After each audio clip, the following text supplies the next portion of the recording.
आज हम लोग वैद्युत धारिता का अगला टॉपिक पढ़ेंगे। इसके पिछले वीडियो में हमने आपको आवेशित चालक की वैद्युत स्थितिज ऊर्जा तक का डेरिवेशन करा दिया था। आज का अगला टॉपिक है दो आवेशित चालकों को एक दूसरे से जोड़ने पर आवेशों का पुनर्वितरण तथा उभयनिष्ठ विभव।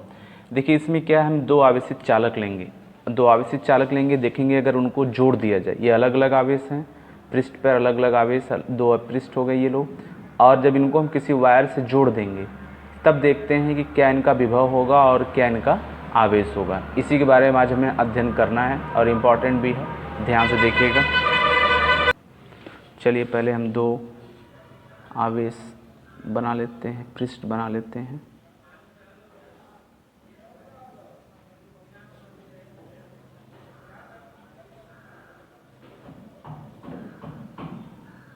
ये चालक हो गए। मान लीजिए इसकी धारिता C1 और इसकी धारिता C2, आवेश Q1 विभव V1, ऐसे यहाँ पे भी आवेश Q2 और विभव V2, ये अलग अलग हैं। अगर कहा गया कि अब इनको किसी चालक तार द्वारा जोड़ दिया जाए, तो हमने वही फिर से चालक में बना रहा हूँ A और B का। अब इसको हम लोग एक तार द्वारा जोड़ देंगे, देखिए। और हम एक बात कंफर्म कर लेते हैं कि यहाँ जो आपका V1 बड़ा होगा V2 से, मतलब V1 पे आवेश ज़्यादा है, विभव ज़्यादा है तो आवेश ज़्यादा ही है। अभी हमने कह दिया इस पे आवेश Q1 डैश हो गया और इस पर आवेश Q2 डैश हो गया। हम आपको बताएंगे Q1 और Q2 डैश क्यों हो गया।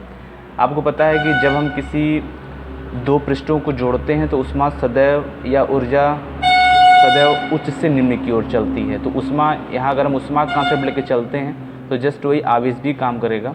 यहाँ से उच्च विभव वाले आवेश निम्न की ओर प्रवाहित होंगे, तब तक चलेंगे जब तक कि दोनों साम्य अवस्था में न आ जाए, यानी इनको एक उभयनिष्ठ विभव भी न मिल जाए। यहाँ पे ये हो गए। और आप यहाँ पे C1 और C2 लिख ही सकते हैं, चालक तो वही है, इनका विभव बदल गया। ये इसको कुछ दिया होगा इसलिए डैश हो गया, इसका कुछ मात्रा बढ़ा होगा इसलिए भी डैश हो गया।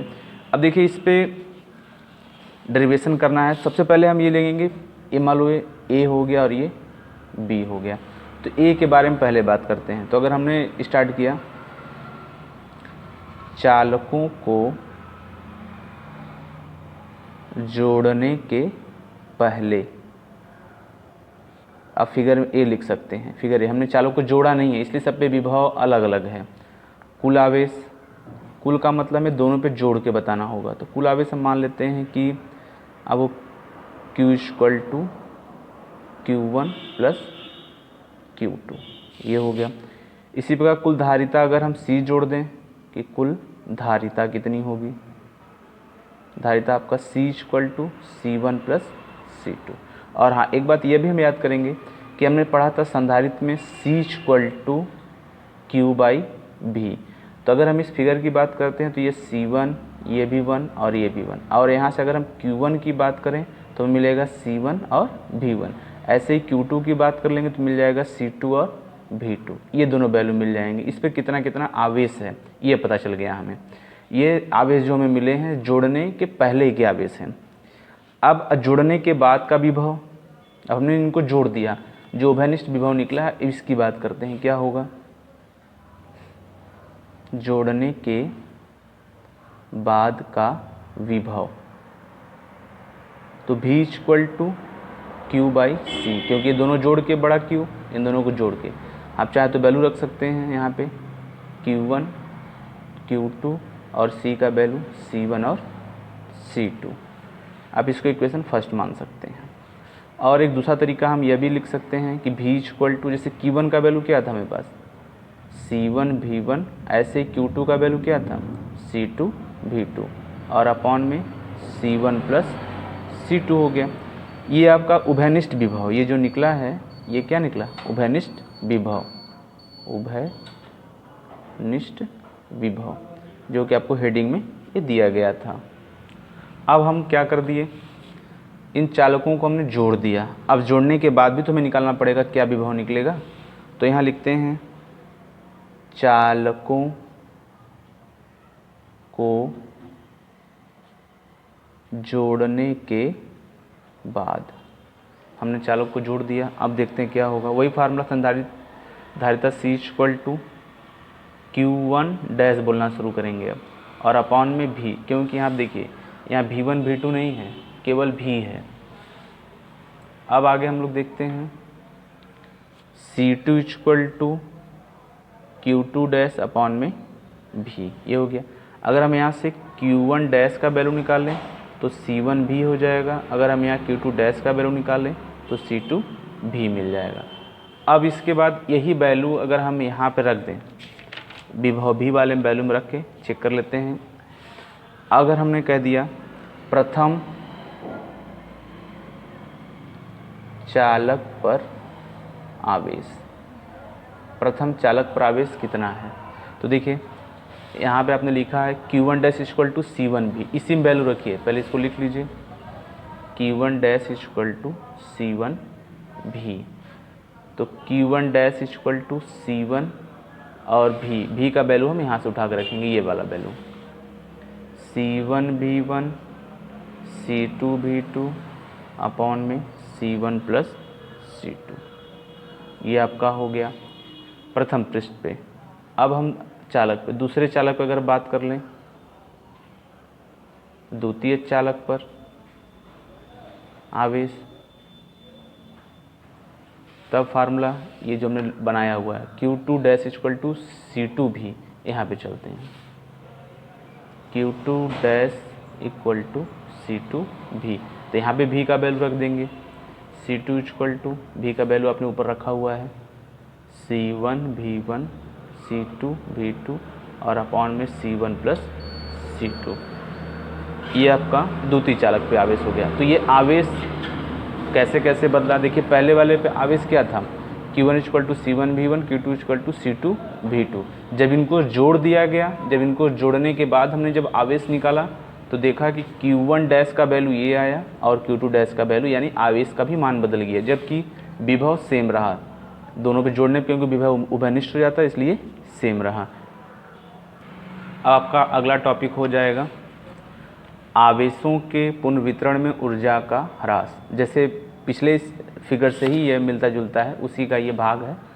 अब देखिए ऊर्जा का ह्रास क्या हुआ, मतलब जब आवेश एक स्थान से दूसरे स्थान में जाती है तो कुछ तो कार्य करना पड़ता है, उसमें ऊर्जा का ह्रास होता है। वह ऊर्जा का ह्रास उस तार के जोड़ने में जो ऊष्मा निकलती है वहाँ से ये निकला हुआ डेरिवेशन है, वहीं से हम लोग उसको समझेंगे। थोड़ा सा बड़ा डेरिवेशन है, ध्यान से देखेंगे इसको। अब हम लोग पहले हेडिंग लिख लेते हैं कि हमें क्या करना है, उसके बाद शुरू करते हैं। चलिए हम लोग शुरू करते हैं आवेशों के पुनर्वितरण में ऊर्जा का ह्रास। तो सबसे पहले जोड़ने के पहले क्या ऊर्जा थी, तो उसको लिख लेंगे जोड़ने के पहले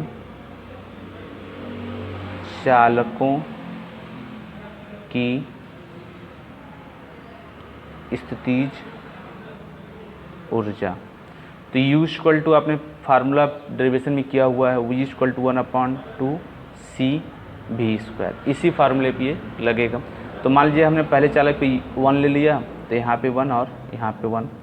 U2 ले लेते हैं तो हाफ C2 और V2²। कुल स्थितिज ऊर्जा कितना होगा, जोड़ना पड़ेगा आपको, कुल स्थितिज ऊर्जा U इक्वल टू U1 और प्लस U2। U1 का वैल्यू रख दीजिए half C1 V1², half C2 V2²। ये आपका जोड़ने के पहले है। अब हम जोड़ने के बाद चलते हैं।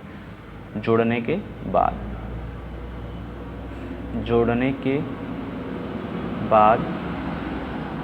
स्थितिज ऊर्जा, तो इस बार हम इसको U डैश दिखाएंगे, U डैश। अब देखिए जोड़ने के बाद में क्या हुआ था, आपका C और V दोनों एक हो चुके थे। जैसे अगर हम यहाँ पे कह दें कि जोड़ने के बाद हाफ CV², तो C को हमने पहले ही पढ़ चुका है C1 प्लस C2, और V का भी वैल्यू पढ़े हैं। देखिए यहाँ पे C equal to C1 plus C2 और V इक्वल टू ये वैल्यू, ये कुल धारिता है, तो हम डायरेक्ट यहाँ वैल्यू रखेंगे इनको।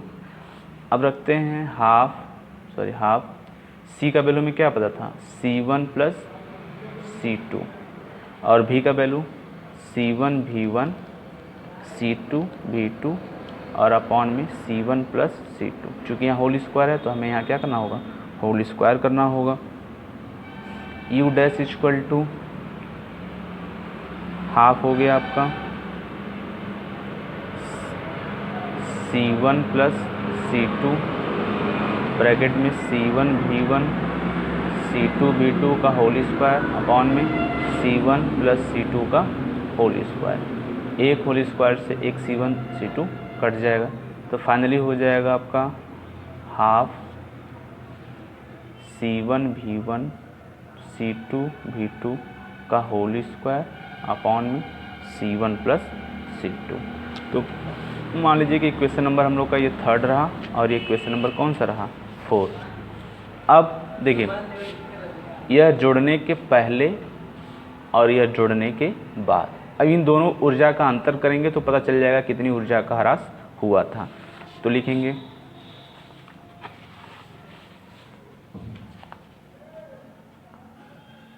स्थितिज ऊर्जा का ह्रास। अब देखिए, तो डेल्टा U इक्वल टू हमने पहले कहा, लोग का अंतर करेंगे U minus U dash. Delta U equal to, ध्यान से देखिएगा थोड़ा हार्ड है, इसका वैल्यू में पता था C1 V1 square C2 V2 square, ये आपका हो गया। U डैश का value 1/2 C1 V1 plus C2 V2 का होल स्क्वायर अपॉन में C1 plus C2।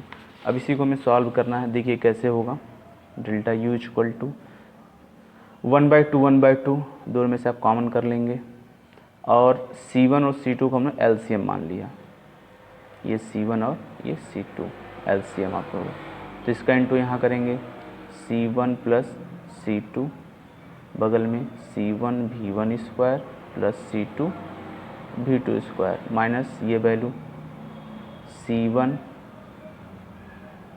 V1 plus C2 V2 का whole square. Delta U equal to 1/2 bracket में C1 plus C2, एक साइड आपने कर लिया। अब इसका हम इंटू कराते हैं एक एक करके। इसका इंटू अगर इसमें हम कराएंगे तो मिलेगा C1 square V1 square plus इसका इंटू यहाँ कराते हैं C1 C2 V2 स्क्वायर, फिर यहाँ पे कराएंगे C1 C2 V1 स्क्वायर, फिर यहाँ पे C2 स्क्वायर और V2 स्क्वायर, ये आपका हो गया माइनस। अब ये A प्लस B का होल स्क्वायर है, A प्लस B का होल स्क्वायर है। अब इसको हम लोग होल स्क्वायर वाले फार्मूले से देखते हैं, A स्क्वायर B स्क्वायर, जैसे फार्मूला हम लोग पढ़े हुए हैं, क्योंकि प्लस है तो plus 2AB C1 V1 C2 V2, ये ब्रैकेट क्लोज हो गया। अब आगे चलते हैं, delta U equal to 1/2 C1 plus C2। एक बार देख लेते हैं, कोई मिलता जुलता रहेगा उसको ऐड कर लिया जाएगा। C1 V1 स्क्वायर C2, यहाँ V2 रहेगा, C2 V2 स्क्वायर जुड़ेंगे ही नहीं, इसे कोई नहीं जुड़ेगा। फिर भी देखिए क्या करना है, C1 square V1 square C1 C2 V2 square plus C1 C2 V1 square plus C2 square और V2 स्क्वायर, माइनस हटाएंगे सारा सिंबल चेंज हो जाएगा यहाँ से, तो minus C1 V1 square minus C2 square V2 square minus 2 C1 V1 C2 V2। देखिए कौन कौन कट होता है, ये आपका कट हो गया, ये कट हो गया। अब जो बचा उसको एक तरफ लिख लेंगे, half C1 plus C2 bracket में देखते हैं क्या क्या बचा हम लोग के पास, C1 C2 V2 square C1 C2 V1 square minus 2 C1 V1 C2 V2। तो delta U equal to 1/2 C1 plus C2, ऊपर क्या क्या बचेगा देखिए, C1 C2 C1 C2 C1 C2 ये सब में है। अगर इसको हम कॉमन कर लें C1 C2 अंदर मिल जाएगा V2 square plus V1 square minus 2 V1 V2 ये आपको मिल गया। तो डेल्टा U इक्वल टू ये C1 C2 बाहर ला दीजिए C1 C2 अपॉन में 2 ब्रैकेट में C1 प्लस C2 ये आपका फार्मूला हो गया a माइनस बी का होल स्क्वायर। तो V1 माइनस V2 का होल स्क्वायर ये आपका ऊर्जा ह्रास का फार्मूला है। सिंपल है लेकिन थोड़ा सा एक बार कठिन है। ये बीच का जो डेरिवेशन है ये थोड़ा हार्ड लग रहा होगा बट आप करेंगे, फार्मूला ही है, थोड़ा एक दो बार ट्राई करेंगे तो सब सिंपल हो जाएगा। ये आपका ऊर्जा ह्रास निकल चुका है यहाँ तक। अगला टॉपिक आपका संधारित्र है जो कि अगले वीडियो में बनाएंगे। पहले आप लोग इतना तैयार कर लीजिए। धन्यवाद।